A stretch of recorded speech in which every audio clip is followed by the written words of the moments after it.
ज्यांची कर्मभूमी होती अशा या ठिकाणी आपण हा ट्रेलर लॉन्च करतोय। ही खूप महत्वाची गोष्ट आहे आणि त्यासाठी माननीय राजसाहेब ठाकरे आपल्या सोबत आहेत। ही आणखीन एक जमेची आणि महत्वाची बाजू, कारण कलेचा वारसा ज्यांनी आपल्या समोर आणला, कलेचं क्षेत्र आज आपल्यासाठी ज्यांनी महाराष्ट्राला भरभरून दिलं असे बाबूजी। आज श्रीधर फडके स्वतः एका गीतरामायणाच्या कार्यक्रमासाठी गेले आहेत आणि त्यामुळे ते आज इथे उपस्थित राहिले नाही।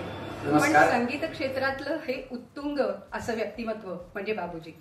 खरं तर पहाटेच्या भक्तिगीतापासून ते फक्कड लावणीपर्यंत किंवा भावगीतापासून ते गीतरामायणापर्यंत अनेक प्रकारची गाणी जी त्यांनी आपल्याला दिली आणि रसिकांच्या मनाचा ठाव घेतला। पण बाबूजी म्हटल्यानंतर आपल्या डोळ्यासमोर अगदी ठळकपणे येतात ते म्हणजे गीतरामायण। तो काळ असा होता की गीतरामायण हे पुणे आकाशवाणीवरनं 1955 साली प्रदर्शित झालं। ठरलं असं होतं की गीतरामायण रामनवमीच्या दिवसापासून सुरू करायचं आणि आदल्या दिवशी रात्री, म्हणजे आज आपण आदल्या दिवशी संध्याकाळी इथे भेटतोय, तर असाच आदल्या दिवशी रात्री त्या गाण्याचं रेकॉर्डिंग होतं आणि त्यावेळी श्रीधरजींना बरं नव्हतं। पण त्या सगळ्या बाजूला ठेवून, म्हणजे त्या सगळ्या घरातल्या गोष्टी बाजूला ठेवून सुद्धा बाबूजींनी पूर्ण वेळ झोकून देऊन काम केलं आणि अर्थात यासाठी ललिताबाईंचा जो सपोर्ट होता, जो पाठिंबा होता, तोही खूप महत्वाचा होता। म्हणजे माणिकबाई आणि ललिताबाई या रात्री 12 वाजता हॉस्पिटलमधनं बाहेर पडून पहिलं लहान मुलांचं श्रीराम श्रीराम म्हणण्यासाठी रेकॉर्डिंग स्टुडिओमध्ये खास त्या निमित्ताने गेल्या होत्या। या सगळ्या गोष्टी हा एक इतिहास आहे। असे अनेक प्रसंग आहेत आणि या सगळ्या प्रसंगांना धरून हा चित्रपट आपल्या समोर येतोय।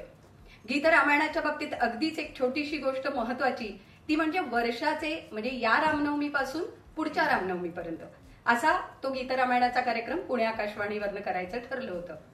52 भाग अर्थातच वर्षाचे।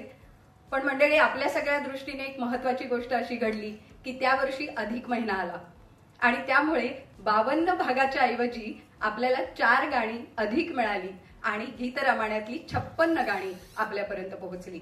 मला वाटतं गदिमा आणि बाबूजी यांनी या गीतरामायणाच्या निमित्ताने आपल्या रसिकांच्या मनात एक सेतू नक्कीच बांधलाय। छोटा राम विहान शेडगे, मोहम्मद रफी, निखिल राऊत,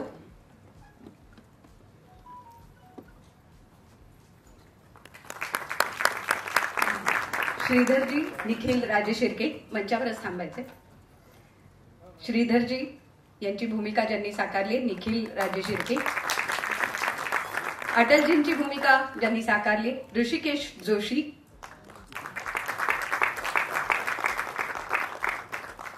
माणिकबाईंच्या भूमिकेत आपण ज्यांना पाहणार आहोत सुखदा खांडकेकर, आशाबाईंच्या भूमिकेत आपण ज्यांना पाहणार आहोत अपूर्वा मोडक, राजाभाऊ परांजपे आपल्या समोर साकारणार आहेत मिलिंद फाटक,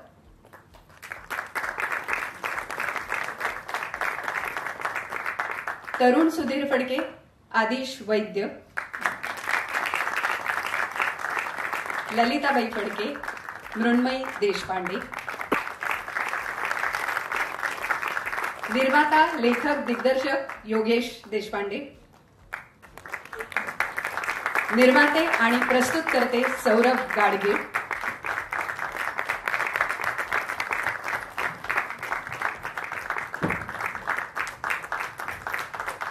आणि गदिमांच्या भूमिकेत सागर तळाशीलकर आणि सुधीर फडके अर्थात बाबूजी सुनील बर्वे।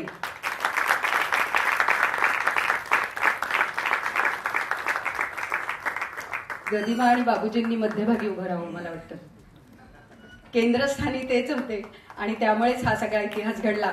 आणि आता या सगळ्यांचं कौतुक करण्यासाठी आजचे आपले प्रमुख पाहुणे माननीय राजसाहेब ठाकरे यांना मी विनंती करते की त्यांनी मंचावर यावं।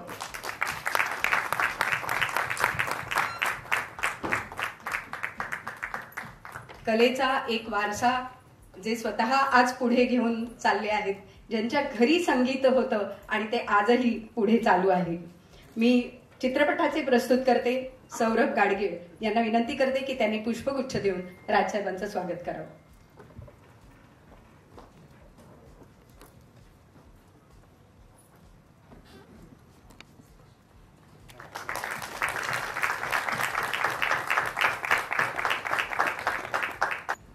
सगळ्यांचं मनापासून स्वागत. आज आदरणीय राजसाहेबांनी या चित्रपटाच्या ट्रेलरचं आत्ताच लॉन्च केला आणि यापेक्षा मोठी गोष्ट काय असू शकते की मराठी कला, मराठी संस्कृतीला ची आवड आणि ती जपणारे व्यक्ती श्री राजसाहेब ठाकरेंच्या हस्ते आज हा कार्यक्रम पार पडतोय. मी फार वेळ घेणार नाही कारण हे माझं क्षेत्र नाहीये. PNG हे दागिने घडवतं, बायकांना सुंदर करण्याचं काम आम्ही करतो दागिन्यांच्या मार्गातनं, आणि तो वारसा, ती परंपरा, आपली मराठी दागिने हे कायम ठेवावे, लोकांपर्यंत पोचावे, हे आमचं ध्येय असतं आणि ते काम आम्ही करतो. 2 वर्षापूर्वी योगेश देशपांडे माझा मित्र आहे आणि त्याने आमच्या बऱ्याच जाहिराती केलेल्या आहेत. तो हा विषय घेऊन माझ्याकडे आला होता की असं आपण करू शकतो का, आणि तेव्हा मी घरी आईशी बोललो की असा विषय आहे, आपण याच्यात सिनेमा करावा का, कारण सिनेमा करणं हे आमचं क्षेत्र नाही, आम्ही कधी केलेलं नाहीये. आणि तेव्हा आईने मला तत्काळपणे होकार दिला की आपण हा विषय करूयात. आणि मग दाजी अक्कांची आवड संगीताची, बाबूजींची आवडती गाणी, आमच्या घरी झालेल्या बैठकी ज्यामध्ये सावरकर सिनेमाच्या बाबूजी करत होते त्यावेळेस झालेल्या बैठकी, त्या फंड रेझिंगच्या वेळेला गोष्टी, घरी बऱ्याच मिटिंग झाल्या होत्या. आणि असं एक मला वाटलं की आपली संस्कृती कुठे आपण जपायला पाहिजे आणि ते काम आपल्या हातातच आहे. कारण नवीन पिढीला मराठी संगीत, मराठी संस्कृती, मराठी कला ही कुठे अजून पोचायला पाहिजे, वाढायला पाहिजे. आणि आपण बघितलं तर बाबूजींचं संगीत हे महाराष्ट्राची सगळ्यात मोठी देण आहे जगाला. आणि असं म्हणलं जातं की हे संगीत अजरामर आहे, हे लोकांना कायम आवडणार आहे. आणि मला वाटतं की आता भारतीय संगीत, मराठी कला ही जगभर पसरते आणि ते अजून पसरायला पाहिजे आणि त्यावर वारसा जपणं महत्वाचं आहे. आणि ते काम PNGने ध्येय ठेवून हा सिनेमा प्रोड्यूस केलेला आहे. योगेशनी या सिनेमाला त्रास कुठलाही दिला नाही, सगळं त्यांनी एकटेपणे बघितलं. आणि सगळ्यात मला वाटतं महत्वाची गोष्ट म्हणजे आहे की श्रीधर फडक्याने ह्याला दिलेली साथ, त्यांचे मार्ग, त्यांच्या प्रत्येक टप्प्याटप्प्याला त्यांचे असलेले बाबूजीबद्दलचे अनुभव, आणि त्यामुळे सिनेमाची स्क्रीन प्ले, सिनेमाची स्टोरी इतकी अप्रतिम झालेली आहे. मी स्वतः कौतुक करतोय की आम्ही सिनेमा बघितलेला आहे. आणि राजसाहेब, तुम्हाला सिनेमा 100% आवडेल, कारण मराठी माणसाला सिनेमा बघितल्यावरती आदर वाटतो आणि अभिमान वाटतोय की हा आपला माणूस, आपलीच कला ही काय जपलेली आहे, काय पुढे वाढवलेली आहे, कलाकारांनी उत्कृष्ट काम केलेलं आहे. मी आता फार वेळ घेणार नाही. हा एक आमचा एक प्युअर एक अनुभव होता की नॉन कमर्शियलरित्या हा एक आमचा प्रयत्न होता आणि ह्याला आपल्याकडनं मला सपोर्ट कायम राहील. राजसाहेब, एवढी आपल्या विनंती राहील की हा सिनेमा लोकांपर्यंत पोहोचवायला आपण मदत करावी, थिएटर मिळवून द्यावीत. आणि मला खात्री आहे की सगळे श्रोते, सगळे हा सिनेमा नक्की आवडेल. परत एकदा तू सगळ्यांचा मनापासून अभिनंदन आणि सगळ्या खूप खूप शुभेच्छा. उद्या रामनवमी आहे, त्यानिमित्त शुभेच्छा. जय श्रीराम. धन्यवाद सौरभ. आणि मी यानंतर योगेश देशपांडे आणि सुनील बर्वे यांना विनंती करते की गप्पांची मैफिल.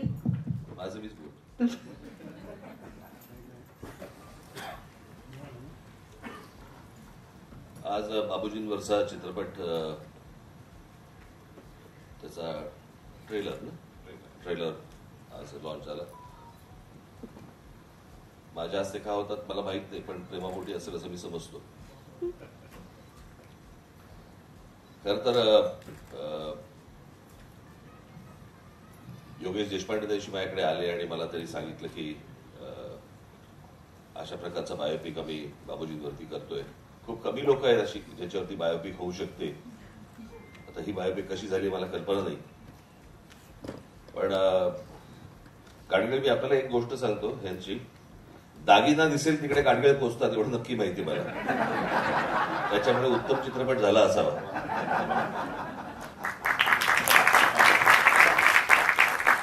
बाबूजींबरोबरचा माझा फारसा सहवास मला फार मिळाला नाही. समोर पाहणं हे अनेकदा झालं. माझ्या वडिलांशी गप्पा मारताना झालं, त्या ब्राह्मण साहेब संघाच्या गल्लीतनं जाता येता नेहमी बाबूजी दिसायचे. तिथे एक समोर, एक बाबूजींच्या घराच्या समोर एक पामार्ट म्हणून एक स्टुडिओ होता, मायदेव आणि परचुरे. तर तिथे मला लहान असताना मला वडील घेऊन जायचे. तिथे अप्रतिम पेंटिंग करायचे. ते बरोबर त्याच्या समोर बाबूजी असायचे.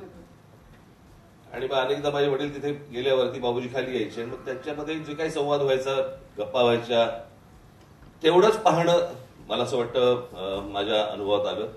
याच्या पलीकडे आलं नाही. परंतु एक प्रसंग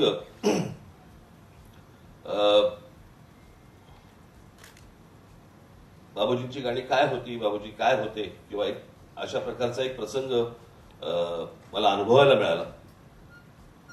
आणि तो म्हणजे दीदींची 75 होती आणि त्या 75 निमित्त अंधेरी स्पोर्ट्स कॉम्प्लेक्सला कार्यक्रम होता. आणि त्या कार्यक्रमाला बरेच जण होते. मी होतो, उद्धव होता, अर्थात दीदी होत्या. पण लालकृष्ण अडवाणीजी तिकडे त्या कार्यक्रमाला आले होते. आणि मग प्रत्येकाचे काही भाषणं बिषणं वगैरे सगळं चालू होतं.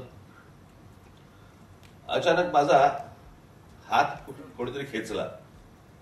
पण मी असं बघितलं तर माझ्या एक जण सोडून अडवाणीजी उभे होते आणि मला म्हणाले इकडे. मी जवळ गेलो. मला म्हणाले दीदींना सांगशील का की ज्योती कलश चलके म्हणतील का त्या. मला म्हणाले तू इतर कोणाचं ऐकतील असं वाटत नाही. आहे लोकांचे गैरसमज असतात. मी म्हटलं मी प्रयत्न करतो. पण मी दीदींपाशी गेलो. दीदीला म्हटलं की असं असं अडवाणीजी म्हणतात की ज्योती कलश चलकेचे 2 ओळी तुम्ही म्हणाल का. त्यांनी दीदींनी असं हळूच अडवाणीजींकडे बघितलं, माईक हातामध्ये घेतला आणि ते गाणं म्हणायला त्यांनी सुरुवात केली. 4 ओळी काय म्हटल्या असेल, मोकळा म्हटला असेल. म्हणायला सुरुवात झाली. मी असा उभा होतो. तोपर्यंत तो मधला माणूस बाजूला गेला होता. माझ्या बाजूला अडवाणीजी उभे होते. आणि आता काही दीदी गातात म्हटल्यानंतर आपण ती गोष्ट अनुभवतो. मला हुंदक्याचा आवाज ऐकू यायला लागला. मी असं बघितलं तर माझ्या बाजूला अडवाणीजी रडत होते. बरं, आता वयाचं अंतर इतकं की आपण असं विचारू शकत नाही का बरं रडताय. मी सोडून दिलं. कार्यक्रम संपला. वर्षभरानंतर मला पुन्हा एकदा अडवाणीजींबरोबर भेटण्याची वेळा संधी मिळाली. दिल्लीत होतो मी. आणि त्यावेळेला मला असं वाटतं, मी त्या 15-1 वर्षापूर्वीची गोष्ट असेल, 15 जास्तीच. त्यावेळेला फारशी छळायचे नाहीत. कुठे चाललात, कोणाला भेटताय, काय करताय, सहज आपलं कोणालाही भेटता यायचं.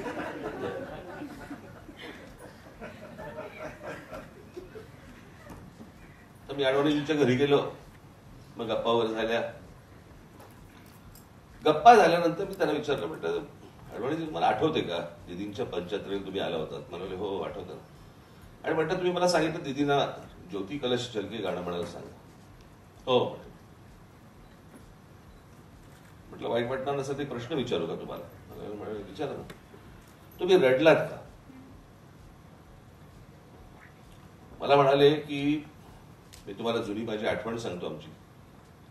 1952 साली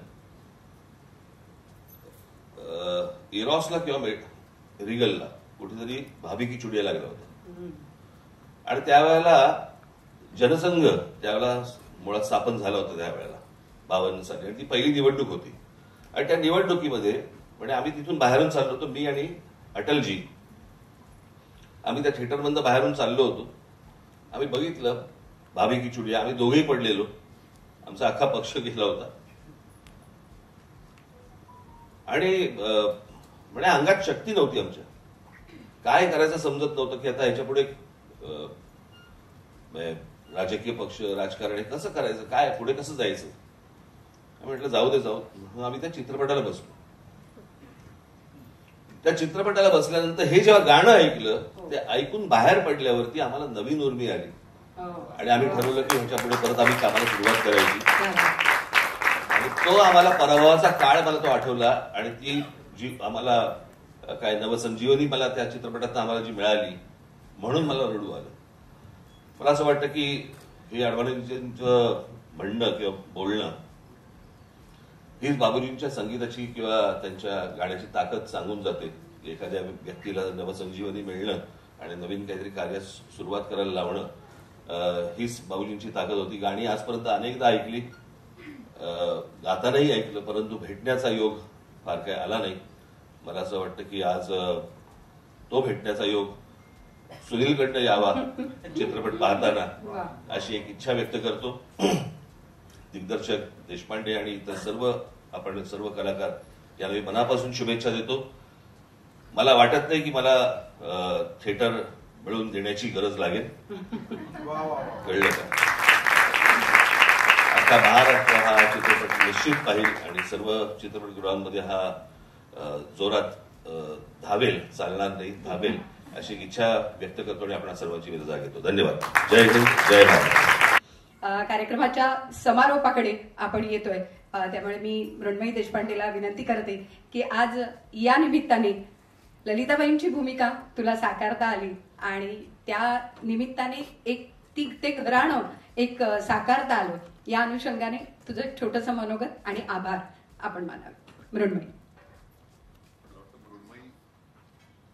हॅलो. मला वाटतं मृण्मयी येईपर्यंत मी मगाशी राजसाहेब म्हणाले की माझ्या हस्ते का झालं मला माहिती नाही. सो त्याचं मला असं वाटतं की कलेची जाण असणारा महाराष्ट्राचं सगळ्या कानाकोपऱ्यापर्यंतचं खऱ्या अर्थाचा इमोशन आणि भावना कळणारा माझ्या आवडीचा लहानपणापासूनचा हा मोठा माणूस म्हणून मी त्यांच्याकडे पाहत आलोय. त्यांची एक आठवण मी सांगतो जी मला आज सांगितल्यानंतर लक्षात येईल की मी जेव्हा अभिनव कला महाविद्यालयात कमर्शियल आर्टिस्टचं शिक्षण घेत होतो आणि शेवटच्या वर्षात होतो, त्यावेळी त्यांचं पुण्याच्या बालगंधर्वमध्ये त्यांच्या व्यंगचित्रांचं एक प्रदर्शन होतं. तर त्या प्रदर्शनाला महाराष्ट्रातले विविध व्यंगचित्रकार येऊन सरांना भेटायचे. मीही शालेय विद्यार्थी जसे जावेत तसा जाऊन त्यांना भेटलो होतो आणि त्यांच्या स्मरणात असण्याचं काही कारणच नाही, पण माझ्या नक्की आहे, मी त्यांचं व्यंगचित्र रेखाटलं होतं आणि त्यांना दाखवलं होतं. म्हणजे हे धाडस तेव्हाच झालं होतं. आज हे दुसरं धाडस केलं की आपण केलेल्या चित्रपटाचा ट्रेलरही त्यांना आधी दाखवूया आणि मग महाराष्ट्राला बघू दे. थँक्यू सो मच सर, इथून आलात आणि खास एका विनंतीवरनं इथे येण्याचं तुम्ही मान्य केलं त्याबद्दल मी खरंच मनापासून आभारी आहे. Thank you so much. मला असं वाटतं की सगळ्या कलाकारांच्या वतीनं मी अगदी 2 शब्द बोलणार आहे, कारण प्रत्येकाला बोलण्याची संधी नाही मिळणार आहे. आणि आभार प्रदर्शनाचं फार गोड काम माझ्यावरती सोपवलेलं आहे.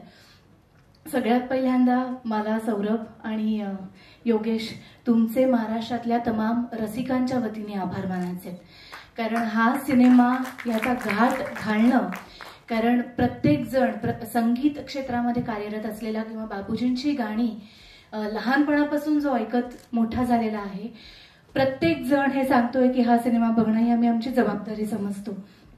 त्यामुळे त्या सगळ्या रसिकांच्या वतीनं सगळ्यात पहिल्यांदा तुमचे आभार की हे शिवधनुष्य तुम्ही पेललत. त्याचबरोबर सगळ्या आमच्या पत्रकार मित्रांचे, मैत्रिणींचे मी मनापासून आभार मानते की सिनेमाच्या सुरुवातीपासून आत्तापर्यंत आणि रिलीज झाल्यानंतर सुद्धा तुम्ही आमच्या पाठीशी असेच उभे राहणार आहात याची आम्हाला पूर्ण खात्री आहे. आणि या सिनेमाशी निगडीत प्रत्येक बातमी म्हणते, कारण या सिनेमाशी निगडीत फक्त चांगल्याच बातम्या आहेत. कुठल्याही पद्धतीची कॉन्ट्रोवर्सी किंवा काही या सिनेमाच्या बाबतीत घडूच शकत नाही. तर त्या बातम्या तुम्ही आजवर लोकांपर्यंत पोहोचवताय, प्रेमाने पोहोचवताय, त्याबद्दल तुम्हा सगळ्यांचे मनापासून आभार. आज प्रेक्षकांमध्ये सुद्धा जे सगळे रसिक प्रेक्षक जमलेले आहेत त्यांचे सुद्धा आभार. आणि सोशल मीडियावरती स्वतःहून या सिनेमाशी निगडीत नसलेली सुद्धा अनेक जण हिरिरीने या सिनेमाचं प्रमोशन करतायत. आज ह्या स्टेजवरून ट्रेलर लॉन्चच्या निमित्ताने मी त्या सगळ्यांचे सुद्धा मनापासून आभार मानते. आणि त्याचबरोबर एक सुंदर योगायोग असा आहे की या सिनेमाची अनाउन्समेंट याच ठिकाणी झाली होती आणि ट्रेलर लॉन्च सुद्धा आज याच ठिकाणी संपन्न होतोय. तोही एक खूप छान योगायोग आहे. त्यामुळे ऑडिटोरियम चे जे मालक आहेत त्यांचे सुद्धा मी मनापासून आभार मानते. साऊंड सिस्टीम, लाईट्स ज्यांनी केलेले आहेत, या सिनेमाशी निगडीत प्रत्येक जण, सगळे HODs त्यांचे पण मी आभार मानते. आणि अर्थातच सगळ्यात शेवटी उत्तराताई तुझे सुद्धा खूप खूप आभार. आजचा कार्यक्रम सूत्रसंचालनाची जबाबदारी तू पार पाडलीस आणि अर्थातच मी श्री राजसाहेब ठाकरे यांचे मनापासून आभार मानते. आमच्या सगळ्या कलाकारांच्या वतीनं आभार मानते, कारण मराठी सिनेमाच्या पाठीमागे आत्तापर्यंत तुम्ही खंबीरपणे उभे राहिलेले आहात आणि तुमचा खरोखरच आम्हा सगळ्यांना आधार वाटतो.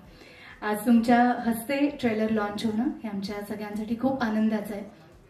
पुन्हा भेटत राहू, कारण ट्रेलरच्या रूपाने आणखीन नवीन चित्रपटाबद्दलची माहिती तुम्हाला मिळालेली आहे आणि 1 मेची आम्ही सगळेजण आतुरतेने वाट बघतो. योगेश, सिनेमा थिएटरमध्ये जाऊन सगळ्यांनी बघावा एवढीच मी विनंती करते आणि हे आभार प्रदर्शनाचं काम मी संपवते. धन्यवाद.